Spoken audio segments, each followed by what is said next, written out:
আবার এখান থেকে তোমার কলেজটাও কাছে, দুই বোন একসাথে আসা যাওয়া করবে। এসো মধু, ঘরে এসো। এই ছেলেটা নতুন না? তাই তো মনে হচ্ছে। এটা কিন্তু খুব সুন্দর দেখতে। চল ওকে একটু মুরগি বানাই। এই হিরো, এই কলেজে নতুন নাকি? হ্যাঁ।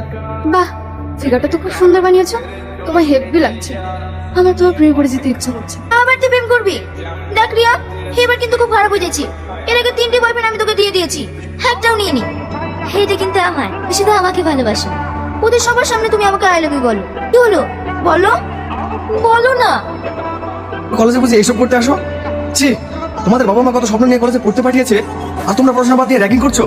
দেখো, তোমরা পড়াশোনা করতে চাও না ঠিক আছে, হয়তো তোমাদের বাবা মায়ের অনেক টাকা পয়সা, কিন্তু যারা অনেক দূর দূরান্ত থেকে বুকের স্বপ্ন নিয়ে এই কলেজে পড়াশোনা করতে আসছে, দয়া করে তাদের স্বপ্নগুলো নষ্ট করো না। এত বড় সাহস, তুই জুনিয়রদের সিনিয়রদের জ্ঞান দিস? কি হয়েছে? তোরা ঝামেলা করছিস কেন? দেখ, এই কলেজে প্রথম এসে ও রুষার গায়ে হাত তুলেছে। হ্যাঁ, এটা ঠিক যে আমি ওর গায়ে হাত তুলেছি, কিন্তু কি কারণে হাত তুলেছি সেটা তো বলো। আমার র্যাগিং করছিল, তাই আমি ওর গায়ে হাত তুলতে বাধ্য হয়েছি।